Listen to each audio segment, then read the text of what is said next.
मनसे आमदार राजू पाटील यांनी पहिली प्रतिक्रिया पुढारी न्यूजला दिली आहे, पाहूया। कळव्यात मनसे अध्यक्ष राज ठाकरे यांची सभा होणार आहे। या सभेचा आपण आढावा घेऊया। मनसेचे आमदार राजू पाटील आपल्या सोबत आहेत। कशा प्रकारे तयारी केलेली आहे? साधारण राजसाहेब किती वाजता येतील? टेंबी नाक्याला किती वाजता जाणार आहेत? काय माहिती द्याल? नेहमीप्रमाणे तयारी आमची जोरातच असते। आताच आम्ही सगळे सहकारी बसेस वगैरेची व्यवस्था करून इथे आलेलो आहोत। मान्य राजसाहेब साधारण 5च्या सुमारास 4:30-5च्या सुमारास टेंबी नाक्याला जातील असा मेसेज आहे। अजून तो कार्यक्रम नक्की काय मला गडबडीत कळला नाही आणि सभास्थानी ते 6:30 पर्यंत येतील।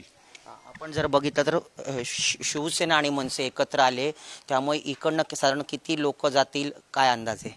नाही, निश्चितच कसं आहे, ही खरी तर ऐतिहासिक सभा आहे आजची। कारण जवळजवळ 18 वर्षानंतर मान्य राजसाहेब धनुष्यबाणाचा प्रचार करताना तुम्हाला तिथे दिसतील। स्टेजवरती धनुष्यबाण निशाणी दिसेल। त्यामुळे खूप महत्त्वाची सभा आहे आणि आम्हाला तर नेहमी उत्साहात जातोच, परंतु बरेचसे असे शिवसैनिक आहेत की ज्यांची इतकी वर्षाची इच्छा दबलेली होती, मान्य राजसाहेबांना त्या स्टेजवर बघायची इच्छा होती, ती आज नक्कीच त्यांना समोरून बघायचं भाग्य मिळतंय आणि त्या अनुषंगाने तेही जोरात तयारीत आहेत। आम्ही आता शहरात फिरत असताना त्यांची बरोबरून गाड्या वगैरे तयारी जोरात चालू आहे। पंतप्रधान नरेंद्र मोदी यांनी मनसेची आणि राज ठाकरेची स्तुती केलेली आहे आणि स्वागत सुद्धा केलेलं आहे। काय सांगाल याबद्दल? नाही, राजकारणात असंच पाहिजे ना। चांगलं काय एखादं काम चांगलं असेल तर चांगल्याला चांगलं बोलायलाच पाहिजे।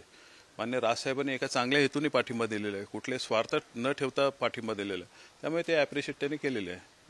आगरी समाजातील काही मुलं असतील, तरुण असतील, त्यांच्यावर गुन्हे दाखल आहेत, ते पाठी घेण्याकरता त्यांची मागणी आहे। तुम्ही याच्यात पुढाकार घेणार का? काय सांगाल? निश्चितच कसं आहे, आता आमच्या दिबा पाटील साहेबांचं विमानतळाला नाव लागावं म्हणून आमच्या मयुरेश कोटकर जो आमचा सहकारी आहे त्याच्यावर केस झालेली आहे, किंवा इवन नेवाळीला ज्या केसेस झालेल्या आहेत, ज्या केसेस नियमानुसार कमी करता येत असतील त्या करायला काहीच हरकत नाही आणि त्यासाठी आम्ही पुढाकार घेणारच आहोत।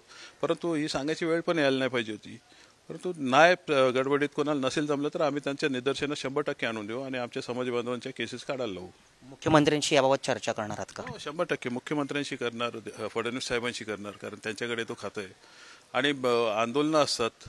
मयुरेश कोटकर तर आमचा कलाकार आहे तो, तर त्यामुळे अशा लोकांवर एका सहानुभूतीने बघायला पाहिजे।